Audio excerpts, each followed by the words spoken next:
I want to jump over and start talking a little bit about Mexico. And for that, I'd like to turn to you, Kathy.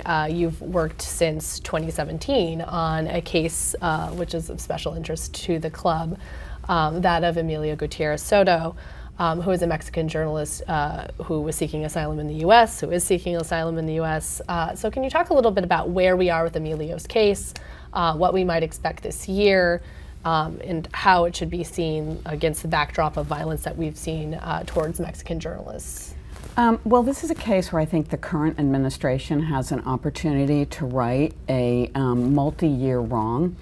Emilio Gutierrez-Soto is another Aubuchon Award winner, and he came to this country in 2008 or 9, I think, and he came here legally.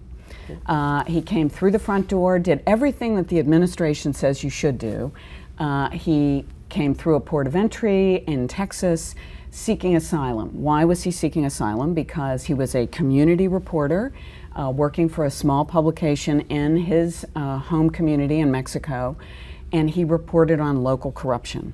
The local military was shaking down ordinary residents, and he came under threat. And he was told by a confidential source that he was on a hit list. And as we know, because as you've described, in Mexico, that is something you take seriously. At the time, he had a young son, a preteen, and he was a single dad. He took that boy, fled to the United States, came in through a port of entry, and requested asylum. And since then, he has lived in the United States.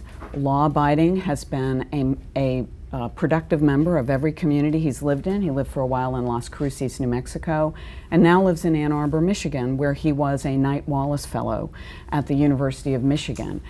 Nonetheless, he has not been granted asylum. Instead, he has been, in fact, twice imprisoned in immigration detention cells, even though he has done nothing wrong, and we can get the Department of Homeland Security can give us no reason as to why he was detained. As a result, we filed a Freedom of Information Act request for all the internal communications regarding Emilio, and we are still fighting that. That is, I'm a plaintiff in the case, as is the National Press Club's Journalism Institute, and we are still, and the Reporters Committee for Freedom of the Press, I want to give them a big shout out. They've been our lawyers in this case. And the reason we're doing this and asking for all these documents is we have never been able to understand why the government imprisoned a journalist, the government of the United States. And I will say that recently, just last month I believe, another journalist who had come from El Salvador and was also imprisoned won asylum in Tennessee, Manuel Duran. We don't begrudge him that at all, that's great. But if Manuel Duran deserves asylum, so does Emilio Gutierrez. Manuel Duran came into this country illegally. Emilio came legally. Now, there are a lot of people who come in illegally because of pressure. They can't get to the port of entry. There are some good reasons for that. And that has to do with immigration policy questions. But my point here is that I believe that Emilio is a victim of geography. His case originated in El Paso, which has one of the worst records for granting asylum, and I just believe he's a victim of a system that needs to be corrected. And it's just incredible to me that the Biden administration continues to persist in this case in opposing his asylum. Every community that he's lived in, he's won supporters. He is a wonderful human being, and by resisting giving Emilio asylum, what kind of signal are we giving journalists in Mexico who are taking risks every day? If our country really wants to secure its borders, help countries, our neighbors to the south, have a more just society. If you want a more just society, empower journalists. Because for all the reasons we've just said, we are the watchdogs. But if you say to Mexican journalists, if you get in trouble, there's no exit. There's no refuge for you here. How are we supporting that process towards democracy and greater freedom in our neighbors, in countries that are our neighbors to the south? Absolutely. Anyone else want to add to that? Maybe this is for Kathy, but it could be for anybody. Let's connect this to what's been happening in Mexico since Right. January of this year. I think we said 8. I think it may even be 9 now. It seems to be climbing. all the time. Murdered journalists.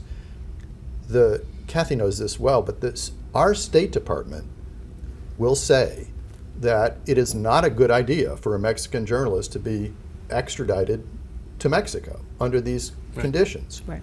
Yet the courts, we've sat in a courtroom in El Paso where the judge said it was perfectly safe to send Emilio back. So our government's not talking to itself. In the best information our government has is not getting to the people that are making decisions. And yes, it's an immigration case, but it says so much about press freedom.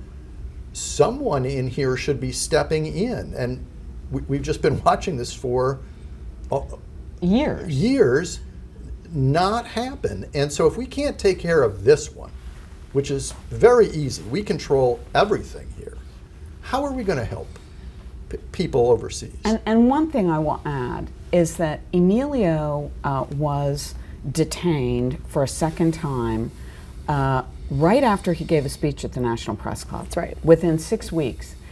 And despite the appeals of the National Press Club, Reporters Without Borders, Committee to Protect Journalists, and a host of other professional organizations, despite the appeals of the Bishop of El Paso, the Immigration Service would not release him.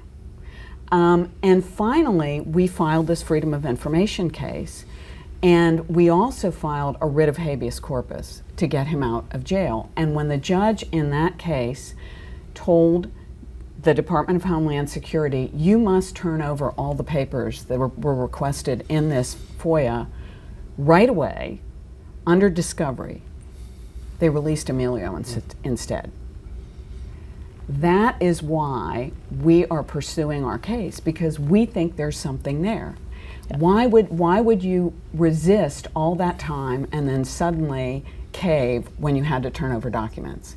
And so we're not going to leave any stone unturned, but I think we could end this individual's agony and save our government a lot of money in legal fees. I mean, there are a lot of good lawyers who are whose energy is being wasted on this case if we would just do the right thing.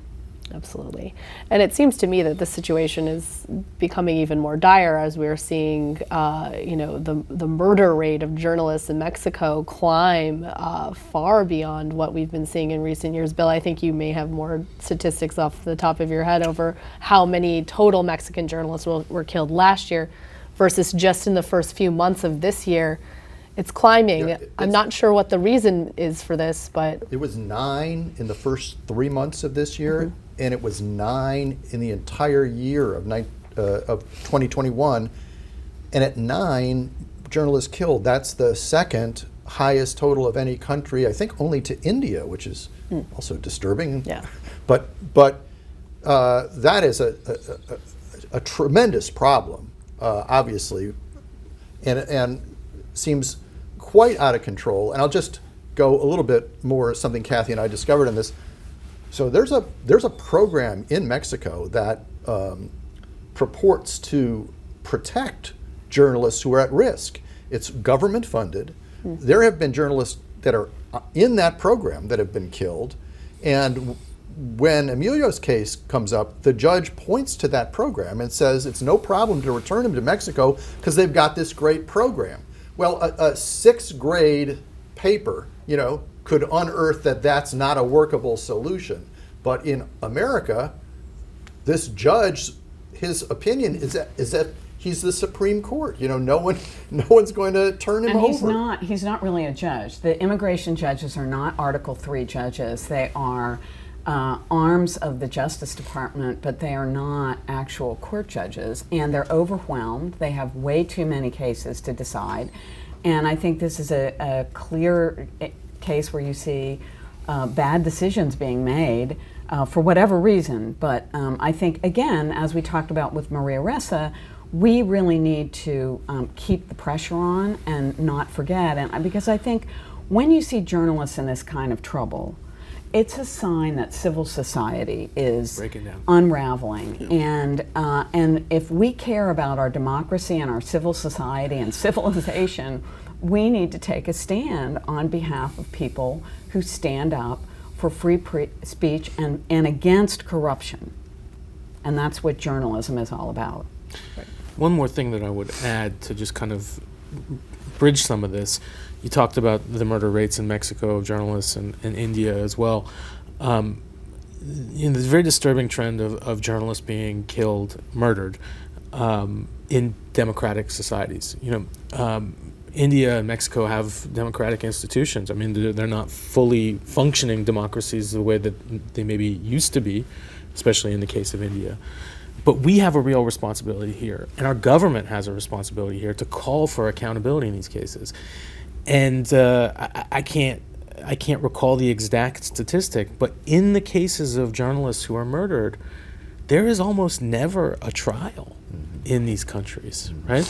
And so, if the United States of America is not defending these very basic principles that we have in high-profile cases, thanks to the National Press Club and others who worked on Emilio's case, what signal does that send to these foreign governments about what they can get away with in terms of abusing journalists?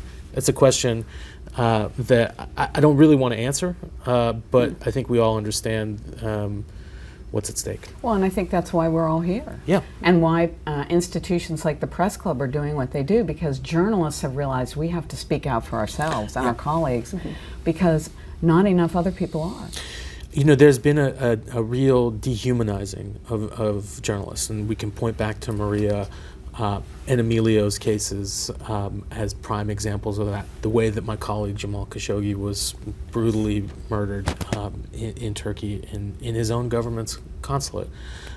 These are not the ways that you treat human beings, fellow human beings. And I think that it's essential that we not only stand up for ourselves, but do a better job of reconvincing the public that we aren't the bad guy, right? All we're doing here is exposing the realities in our societies and our communities. And as we said earlier, without that basic service, people are going to be out in the dark, and those with power will abuse it. Whether it's in China, whether it's in Turkey, whether it's in Mexico, whether it's right here in Washington, D.C. We've seen it just a couple of blocks away in recent years. And unfortunately, it's ongoing. So, today is the day to take stock and subscribe to Save Your Democracy. Do we expect he will be granted asylum? What's our best guess in terms of in terms of Emilio's case, how it may play out in the coming months and in the coming year? I think that is one of the cruelties of our totally messed up immigration system, which I covered when I worked here, and it is that there's no deadline, and so this case has been dragging on for 14 years. 14 years. His son, who came here as a pre-teenager, is now an employed adult in Ann Arbor, Michigan, and this has dragged on for so long, and there's no idea of what will happen. It is now before the Board of Immigration Appeals for the second time. I think I speak for everybody at the National Press Club when I say if Emilio loses that case, we will go to federal court. We're prepared we're in this for the long haul. And here's the other thing. So are a lot of really great lawyers. I mean, that's the good news. I have been so inspired by the number of high-quality people this case has brought together who have donated their time to try to make sure the right thing is done for Emilio Gutierrez-Soto. So we don't know. I wish I could give you an answer, but we don't know. Well, we'll continue to watch that and hope for the best and hope a decision to grant him asylum happens soon.